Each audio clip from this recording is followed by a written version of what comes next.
So yeah, the topic of the webinar today is AB506 and child protection. And so we're going to walk through a few topics related to these things together. I do have an outline for this, and so you don't have to, if you want to take notes, you're welcome to, but everything is contained in the outline.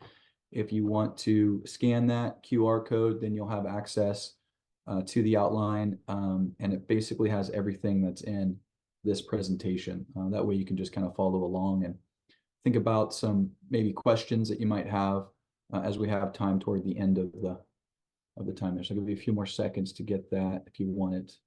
I can also send it to Matt. I think you said, Matt, this is being recorded, so when you push out the recording, you can include the outline there too. So, all right, well, a little bit about myself.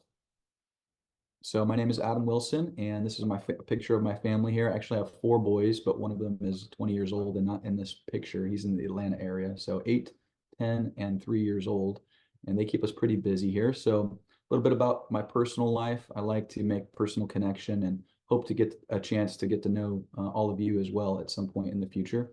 Of course, I like spending time with family. I have to say that because I do, but also because they might walk into the room as I'm talking about it.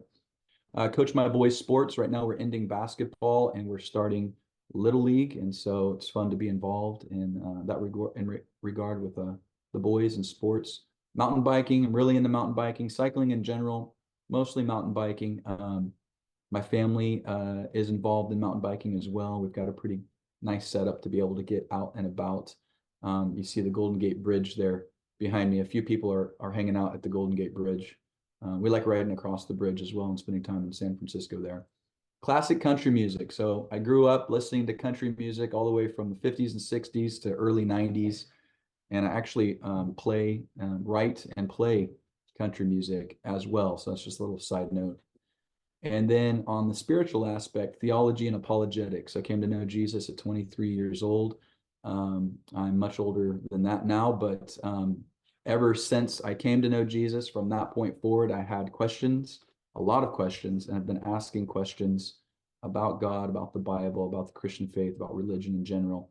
And so that is a featured topic in my own life. On the professional side, I have nearly 20 years of experience in pastoral ministry, and that kind of runs the gamut across multiple departments, all the way from children's ministry up to missions ministry and kind of everything in between, everything but women's ministry, basically. And my wife is a graphic designer. She actually helped to put together some of the aesthetics for the slides here, so I'm thankful for that. But I manage the business side of the graphic design business. She does graphics and web design. We work with a lot of nonprofits and churches in our area as well. And then Wilson Family Ministries is a nonprofit parachurch ministry that we started about a year ago. So it's still kind of in its infancy stages, creating content, Bible content, theology, apologetics, but kind of the main, the flagship ministry is a ministry called Holy Free, where we want to bring awareness and resources to individuals and churches and other organizations on emotional health, especially as it pertains to our spiritual lives. And so we've got some great things in line with that. But for today's presentation, Wilson Solutions, that is a consulting business that I have. It's kind of a side, kind of comes alongside the ministry in a lot of ways, interfacing with churches, nonprofits, other parachurch ministries. And so that's kind of the hat I'm wearing today as we go through this presentation. I also want to introduce somebody that's joining us today. This is Jeff Dalrymple. He is the executive director for ECAP, the Evangelical Council for Abuse Prevention, based out of Florida. And I'd love to have Jeff share a couple of things about ECAP, really interfaces well with what we're talking about today. So go ahead, Jeff. Hey, everybody. I think most of you are with the EFCA. Is that right? Well, I'm an elder in an EFCA church here in Jacksonville, Florida, Atlantic Beach, Sunrise Community, and we've got an elder meeting here in a little bit, so I'm 3 hours ahead of you. I'm a little taken aback by such a large picture of myself there. The Lord's blessed me with a face for radio, but so thankful to be here with you all. ECAP, Evangelical Council for Abuse Prevention, was started 5 years ago we've created child safety standards for Christian ministries and an accreditation program. And so just hope that you'll take a chance take a moment to visit our website, ecap.net, and check out some of the resources there. You know, the child protection program that Adam's going to teach you about here today, once you've attained that or accomplished that, that's your end goal, creating a safe place for kids to hear the gospel and to grow in discipleship. Our accreditation seal is intended to be a symbol of trust, peace of mind for parents, confidence for leaders, and deterrence for predators. So great to be with you all, and so thankful for Wilson Solutions and the good work that Adam's doing. Thanks so much for the time. Awesome. Thank you, Jeff. And I've invited Jeff to chime in along the presentation, kind of between the topics, if he has any input for those things as well. So you're welcome to chime in on that, Jeff. If everybody's got a chance to scan the QR code there, if not, it is ecap.net, and we can include that in the future email as well. Let's go ahead and get to the presentation. So we are talking about AB506 and child protection. And so a few of the points that we're going to look at today are: why should we prioritize child protection? What does AB 506 require us to do? What are the steps to reach compliance? How can Wilson Solutions help? And then we'll hopefully have some time for Q&A as well at the tail end there. So I'm going to go kind of quickly through the presentation since you do have the notes. And then, of course, if there are questions that you have, we can revisit some of these topics. So let's start with: why should we prioritize child protection? Now, I'm probably preaching to the choir here, since all of you have joined this webinar. Obviously, you have an interest in the welfare and protection or safety of the children in our organizations. So I think we would all agree that child safety is a priority. However, unfortunately, many organizations don't act like it is. They might say that it's a priority, but they don't necessarily act like it's a priority. Now, for example, there are several organizations that I have interfaced with that are youth-serving organizations that don't even have a screening process for their volunteers. One very relevant, a few relevant examples. I mentioned I coach my boys' sports, and two of them were at churches. One of them is a secular little league. The two church leagues are basketball leagues. None of them had a screening process for me, and I didn't know any of the administration or heads of the organization as I went in to coach. They knew I was a Christian, I had experience as a pastor, but there was no screening for me, or I think for anybody else involved in those places. And so obviously I'm planning on having conversations with them about that. But this is a real issue. It might not be the case that a lot of churches don't have a screening process, but a lot of organizations don't, and some churches don't. And that's just a small piece, just an example of the small piece of the overall items that we would consider for a robust child safety program. So it's if you don't have a child safety program, it's kind of like advertising that you left your door unlocked, and not just advertising in general, but advertising to possibly nefarious people who would want to take advantage and exploit that. Child protection doesn't happen by accident. There needs to be intentionality behind it. And so potential perpetrators who might want to get in and get access to the children in your organization, they're going to look for what kind of gatekeeper policies you have in place as they attempt to gain access to your children. And so if you don't have anything in place, or you don't have a robust system in place, then there could be weaknesses where would-be perpetrators could get access to the children in your organization. And so here's a quote from the website Gallagher. They deal with risk management insurance. And actually, Jeff was the one that forwarded this to me because ECAP had a part in this article. But it says many of the current challenges facing nonprofits can be traced to historically inadequate controls arising from mismanagement and poor risk management standards. To combat these liabilities, nonprofit leaders must commit to instituting governance frameworks that prioritize health, safety, and duty of care. In other words, put more succinctly, we need to take issues like child safety more seriously. Again, I feel like I might be preaching to the choir here because you're here, but this is something that I think is important to bring up and to address. Let's look at a few common misconceptions and relevant statistics. This is taken from Ministry Safe's training for workers and volunteers within youth programs. And so we'll just look at 7 of them really quickly. One misconception is that it's just not that big of a problem. We might not hear about it a lot. Of course, if we do hear about it, it's usually some high-profile organization like Boy Scouts of America or something like that. But it's happening a lot more than we would like to admit or acknowledge. It is a big problem. Here's some statistics. 25% of girls, that's 1 in 4, and some statistics are even as low as 1 or as high as 1 in 3. And 17% of boys, that's 1 in 6, are abused by age 18. 66% of children do not disclose until adulthood, if ever. So a lot of children are not disclosing the abuse that they experience. And this is true across all levels of society, including churches. There is no demographic that is an exception to these statistics. Another misconception is that we can rely solely on criminal background checks. The problem with that is that less than 10% of sexual abusers will encounter the criminal justice system. Many of them do not have any records of the abuse that they're perpetrating, a lot of times because it's not getting reported. And so criminal background checks, while they are a helpful part of the process, of the screening process, and a robust child safety program, really the bigger aspect needs to be internal screening and procedures, policies and procedures in place for how you go about allowing people to have access to children and serving. And so this misconception that we can rely on criminal background checks either heavily or solely, this is even a weakness within AB506. So as we talk about AB506, again, that's just a small piece of the pie when we talk about what it means to have a child safety program, but it is an important piece to talk about.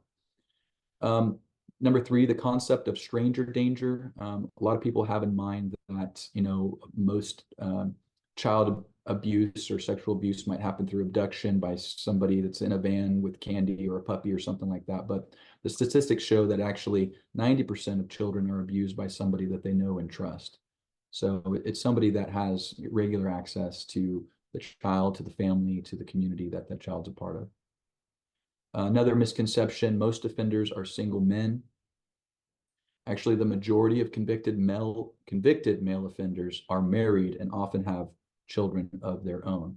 So again, we can't rely on these preconceptions or misconceptions to kind of gauge what we think about when it comes to child safety and potential predators. We have a misconception that I would be able to spot an abuser. In reality, there is no visual profile for abusers. Abusers look like you and me. In fact, the idea that we have typically of an abuser is from a mugshot that we see, whether on Megan's Law or newspaper or on TV or something like that. And mugshots do not represent how somebody looks like what somebody looks like when we engage with them in everyday life. They're going to have a smile on their face. They're going to be congenial. They're going to try to win you over.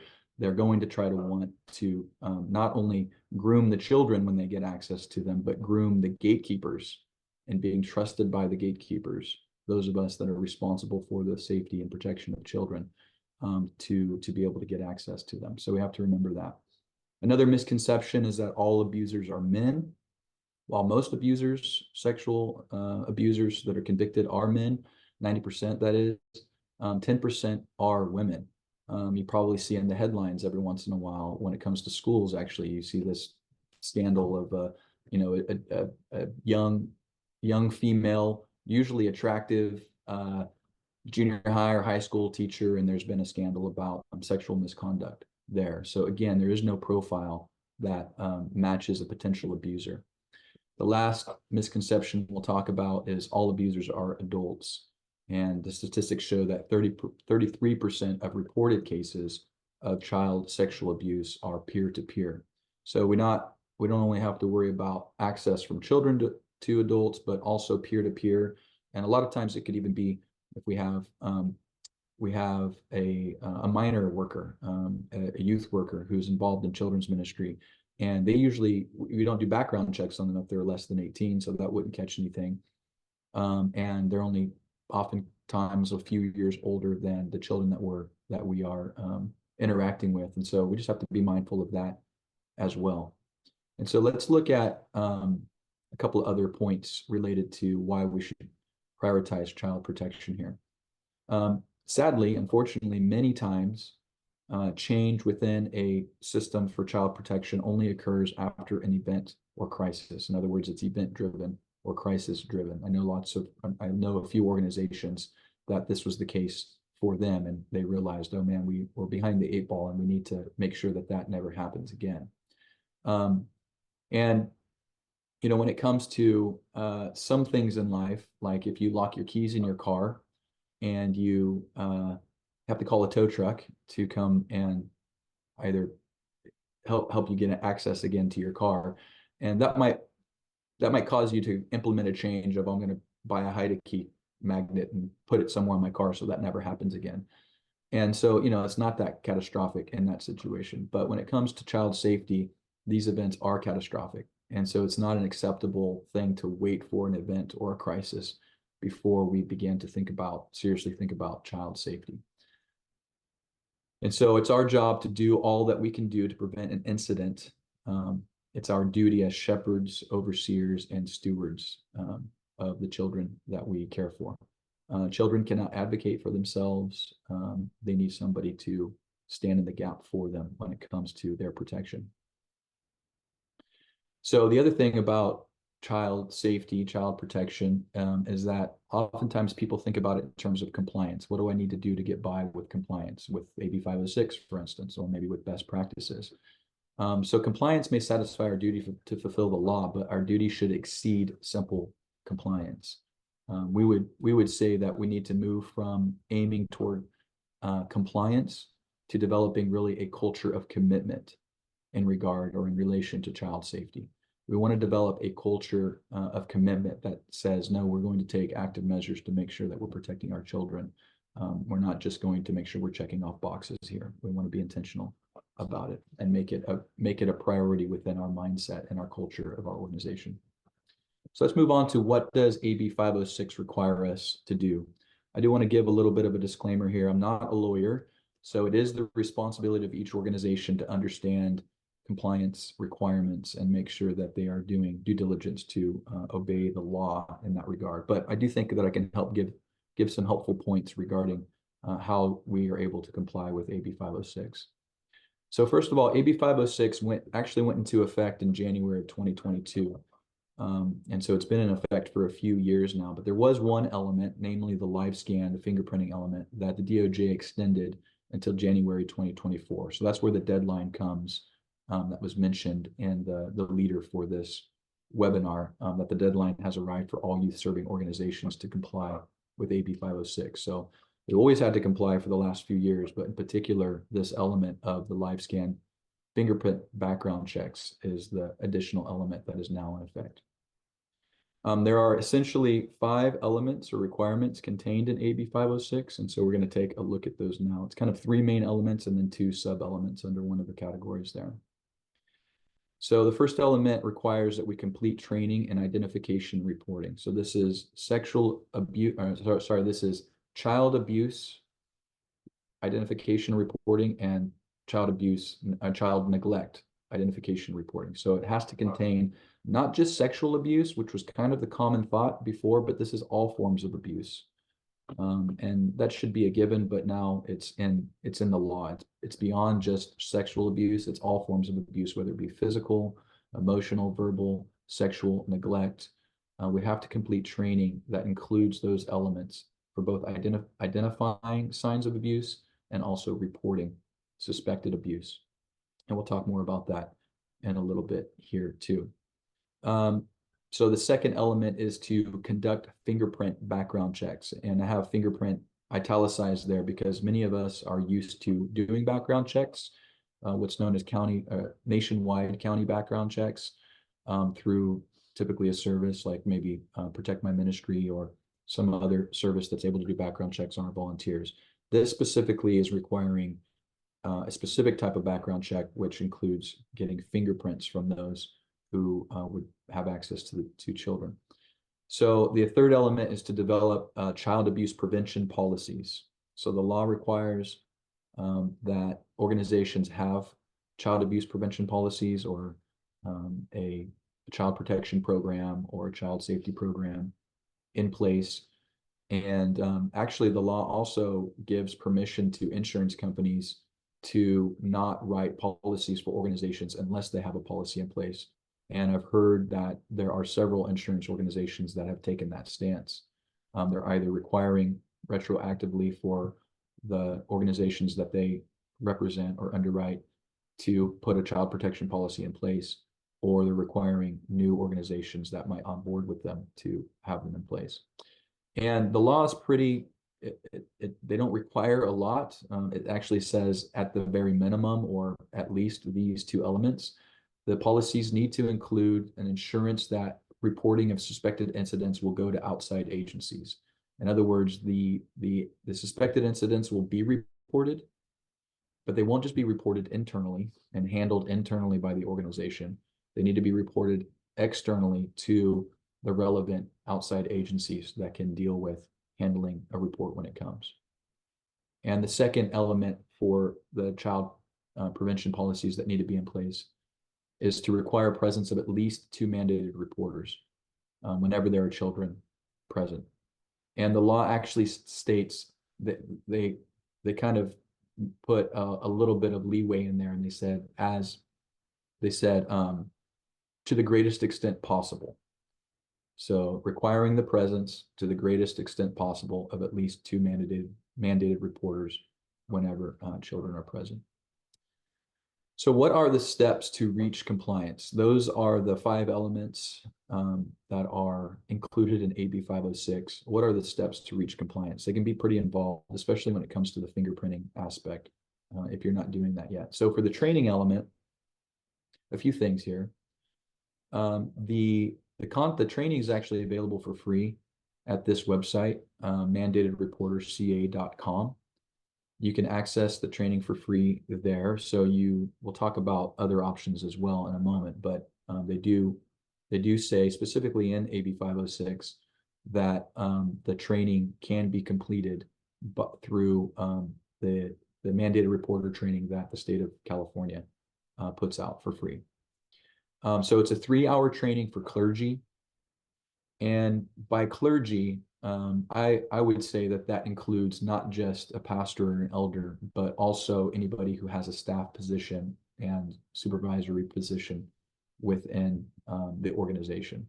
So the children's ministry director, for example, or maybe classroom leads, or anybody who's in charge in an official capacity there would need to take the 3-hour training for clergy. For volunteers, there's a 2-hour training. And those are, again, available through that website, pretty accessible, pretty easy to get access to there. So those trainings include a quiz and a certification or certificate of completion. And where that could come into play as important is that you might maybe have policies that require your volunteers or any of the workers to provide a copy of their certificate of completion so that you have it on file and are able to just verify that they've actually completed the training if you're going to use the free mandated reporter training through the state of California. So for training events or the training element, there's also trainings provided through third-party services. And the third-party services could be helpful because they oftentimes provide a dashboard and they make it easy for you to push out the trainings to your personnel, and then also to track their completion as they complete the training. You can track that. And then I think some of them might even give you a reminder of when it's time to send somebody's training out again. And the recommendation is, I've heard different stances. There's some requirements by law for daycare facilities. It's every 2 years. For schools, it's every 1 year. And so 1 to 2 years, I would say, in a church setting would be good to have your people go through the trainings there. And I'll when we get to the end of the section, I'll let Jeff chime in on that too, if he has any input on that. One example of a third-party service is Ministry Safe. They're based out of Texas. They provide not only background check services, but also the California compliance training material. So that you can be compliant with AB506. I've worked with churches that use Protect My Ministry, and they're great for the background check, portion, but I contacted them just with a few months ago to ask them about their videos because I'd watched one of the videos and didn't see some of the elements I would expect to see for compliance with AB 506, and they confirmed that they are not compliant with California's requirements in AB 506, Protect My Ministry. And at the time, they said they didn't have any plans in place to produce videos that would be compliant. So I'm not sure if that's changed since then. But if you're using Protect My Ministry, you might want to check in with them about that. But from their own representative, they confirmed that they are not California compliant in their training. So let's move on to the child protection policy. What are the steps to reach compliance for that? Well, you can create and develop your own child protection policy. There might be templates online that you can access. And child protection policies range from basic policies, just including, for example, in California, those two elements that the law requires, all the way to much more robust policies. And we'll talk about a little bit more about that in a moment here. You could have a third-party service like Wilson Solutions develop a child protection policy or child safety program for your organization. And also beyond what's required by the law, a much more robust set of policies and procedures are strongly recommended. So for instance, I know through ECAP with Jeff, there are 5 categories and a total of 74 indicators when it comes to a robust child protection, child safety program. And the saying that a chain is only as strong as its weakest link. And so we want to have strong links in that chain. We want all the links to be strong. And so in order to do that, relying on an organization that provides resources like ECAP to kind of demonstrate some of the areas we should be thinking about when it comes to our child safety program can be really helpful. And then, Jeff, do you want to jump in on that since I mentioned you? Anything you want to say before I move on to the fingerprint background checks? Yeah, thanks, Adam. Appreciate that. I'll drop into the link. We have checklists available online.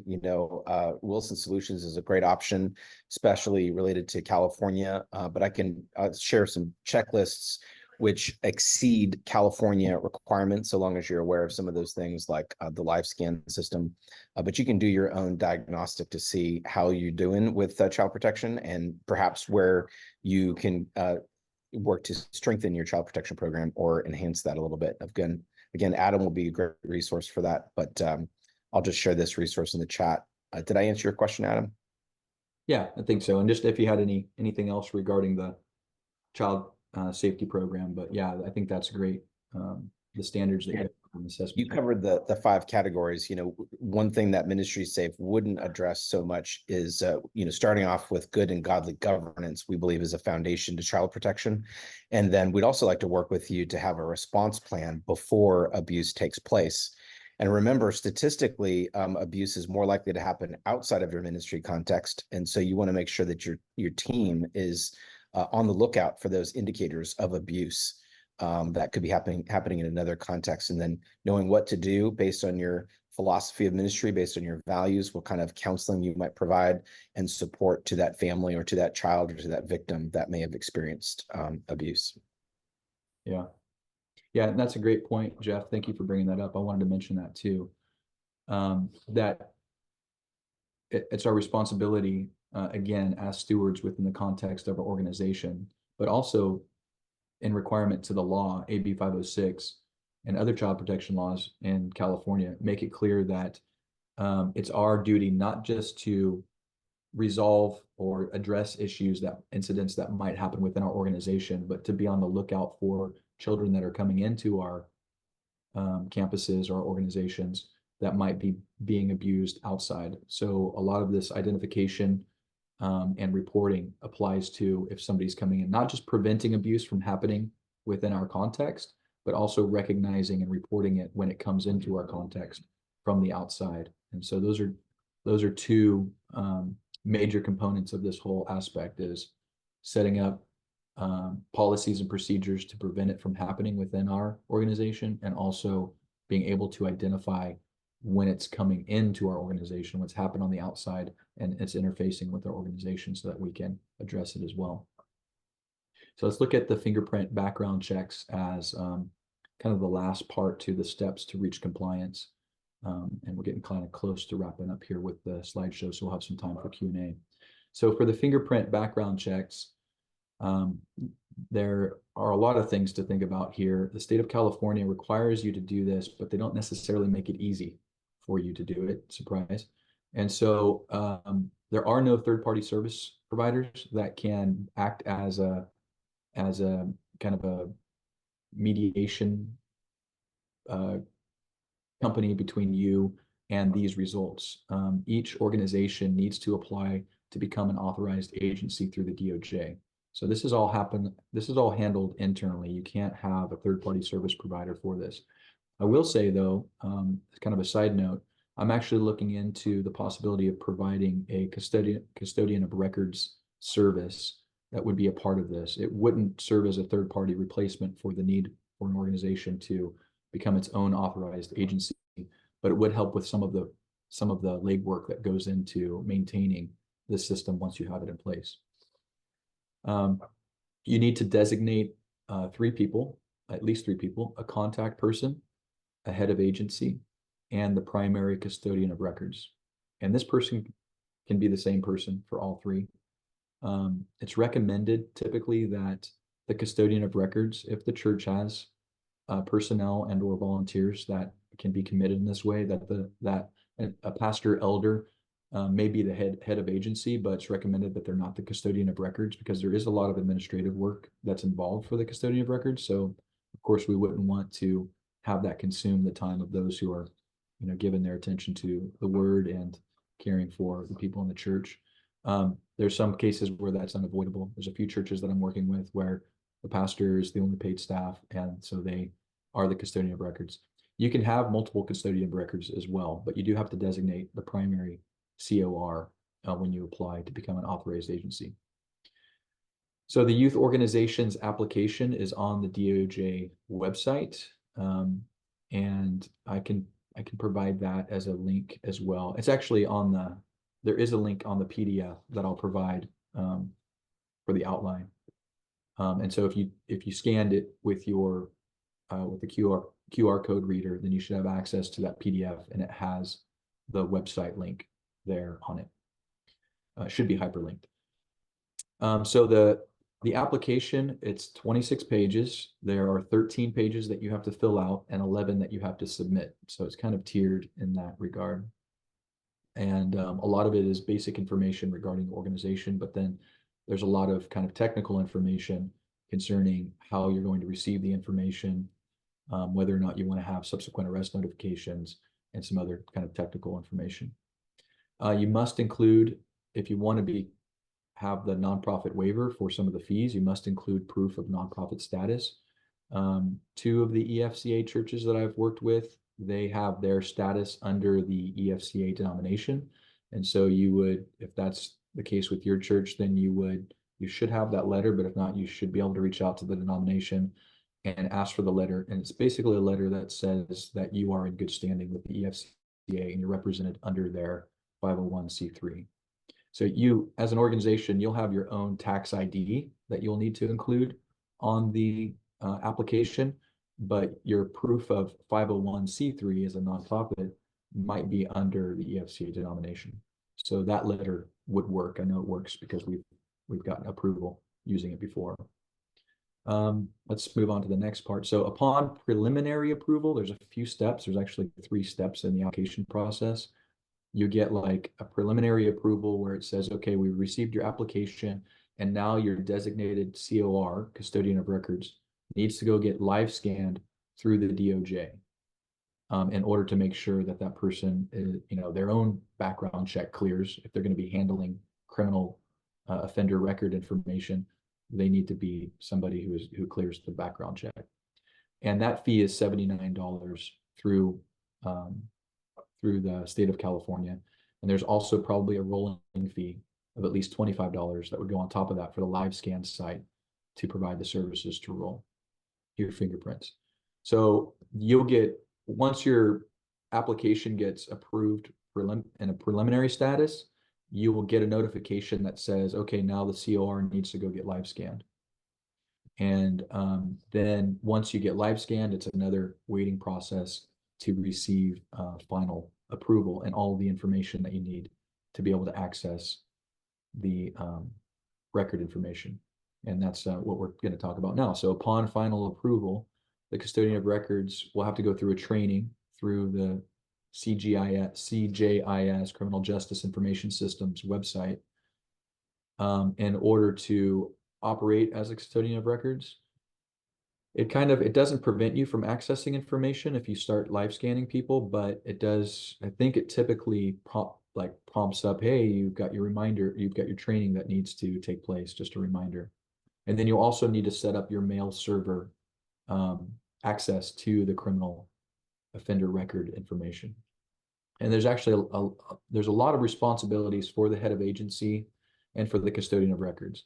The head of agency carries the weight of liability regarding what happens to the information that you receive.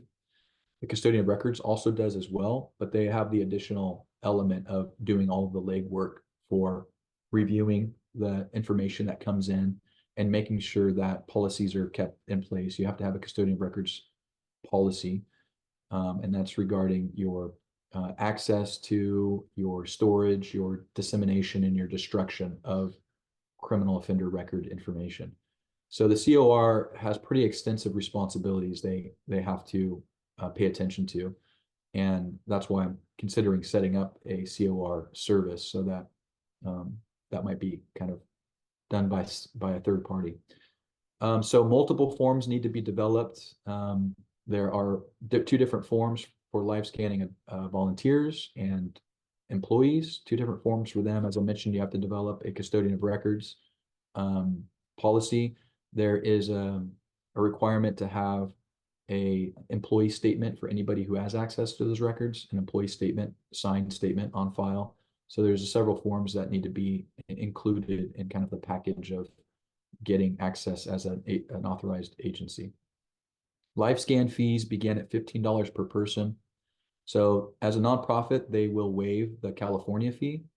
That's why it's important to include that nonprofit status letter, the California fee, but they still charge you the FBI fee. That's $15 for each volunteer and $17 for each employee.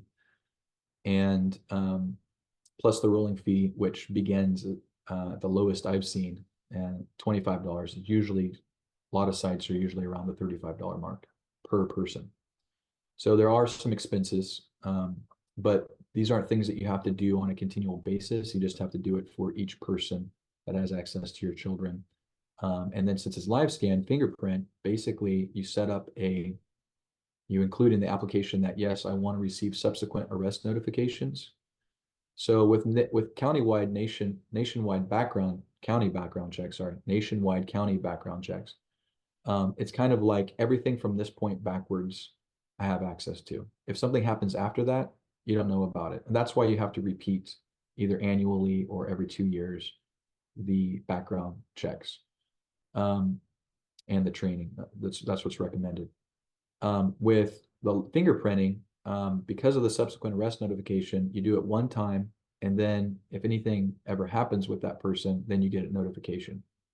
So you don't have to keep doing it. The only exception would be that if the person is no longer part of your organization, either they've indicated I'm not going to serve anymore or they've left the organization, you do have to submit a no longer interested, because you're legally not allowed to have access to their information if they were to get arrested and you got access to that and they're not a part of the organization anymore. You're not allowed to have access to that. So you have to tell the DOJ, I'm not interested in receiving information about this person. If you do that and then the person comes back and wants to serve again, then you would have to go through the live scan process again. That's pretty rare, but I just wanted to make sure that people understood that. Also, something I wanted to mention is the law requires, who does the law require to be live scanned or to receive the training? The law requires all administrators, employees, and what they call regular volunteers. And regular volunteers is anybody who serves 16 plus hours per month or 32 plus hours per year. And what we would recommend is saying, just forget about those metrics because you really want to have anybody who's interacting with your children meet the standards that everybody else would in the organization. And so you might have somebody serving and they serve once a month, and it's like, well, I'm not going to get them live scanned because they don't meet the requirements. Well, what if they end up serving in a BBS some point down the line? Probably nobody's tracking, whether they got live scanned or not, and making sure that that's happening. You might do that. You would have to do that if status was changing with your volunteers and they were going from somebody who volunteered very little to a lot. I know ECAP standards and best practices would say just do the same process for everybody, not and don't pay attention to what designates a regular volunteer. Any volunteer could be a potential threat to children, so we need to make sure and we to cover all of our bases there. So and then I mentioned there is regular maintenance required for the COR. A few up front, there's a lot of stuff that the COR needs to do, and then on a regular basis to maintain kind of the records and policies regarding their responsibilities. Those things need to be maintained as well. Did you have any input about any of that, Jeff? I know Florida is not yet requiring that, so. Yeah, I do, ministries that operate outside of California, we quickly reference what's happening in California and believe that laws similar to AB 506, we'll start to see more and more of those in other parts of the state. Frankly, what you're seeing is the government doing what God created the government to do, which is to protect people, right? Romans 13. Certainly, they don't always do that perfectly, nor do we do ministry perfectly. And so we're seeing a trend across the country. Illinois, Pennsylvania also have some of the highest legislated child protection laws. So if you are operating regionally or throughout the country, you do want to be mindful of different jurisdictions related to both prevention as well as mandatory reporter laws. Yeah, awesome. And I definitely think, Adam, also just want to reinforce what you said for workers. ECAP requires all employees and any volunteer that has access to children and youth, not just what the state of California says a regular worker is. And there's all sorts of evidence to show that just because you're working a certain number of hours doesn't mean that you're any less of a threat. I might even argue a case that that individual a little bit less because they're typically less engaged with your ministry. So we'd highly recommend screening all of your workers before they have access to kids. Yeah, awesome. Thank you. So just as we end here, before we move to Q&A, just a couple of details about how Wilson Solutions might be able to help. So Wilson Solutions can help you protect, got an acronym going there, your children and youth in your organization by providing an assessment of kind of your current policies, procedures, plan, even regarding your campus. There's campuses are, there's specific things about our campuses, whether we have single-use restrooms or multi-use restrooms. So that's the thing to consider within our policies. So we can provide an assessment. We can review options for pursuing compliance with state laws and best practices. We can organize a plan to obtain compliance to laws and best practices. We can help train personnel, whether that's providing referrals to the required training that is in place, or helping to just train your workers and volunteers regarding the procedural aspects, policies and procedures within the context of your specific setting. We can help to enact a robust child safety program, and I interface with Jeff and resources through ECAP to do that. So there are several ways that we can do that. If an organization wants to, want to pursue ECAP accreditation, then I have a package where I can help set up the standards to move towards ECAP accreditation. And then we can also help cultivate a commitment to child protection. Again, not just compliance, but a commitment to child protection. I think that there's an important difference there. There's a lot of organizations that if they are asking, the ladies that have been serving in children's ministry to go through the application screening and the live scan, there can be some pushback. And so I'm able to come in as a third party and say, hey, here are some great reasons why we should be on board with moving towards even retroacting these things within our context. and kind of help, I think, people see it in a different light of, you know, you don't trust me, more to let's set an example and show our church and our community how much we care for children here. Um, and then tending to ongoing changes. So it's kind of a moving target when it comes to laws and best practices for child protection. Obviously, some things are always going to be in place, but there's always new things that come up. And so we can help tend to those and bring awareness to those as well. Lastly, while there are many services available to provide direction and resources, you've got insurance companies that can give you information and guidance, HR companies.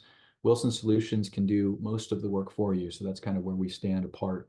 So we can actually do the work of applying to the DOJ, going through the application process, walking you through what it means to be a COR and what your responsibilities are, and just providing kind of a hands-on, you know, kind of hold your hand through the process so you have the information that you need kind of at all times through that process as you either set this up or maintain it. So please reach out to learn more about how we can help you better protect children and youth in your organization. And here's a QR code for my website, wilsonsolutions.us. But you can also reach me by mobile phone. So if you want to take down my number, it will also be in the PDF notes as well. Feel free to reach out anytime. Texting is great. You can call me, you can email me there. I would love to hear from you, love to connect with you, hear about what the Lord's doing in your context, and how, if at all, Wilson Solutions or ECAP might be able to be a part of coming alongside and helping you create a robust child safety program.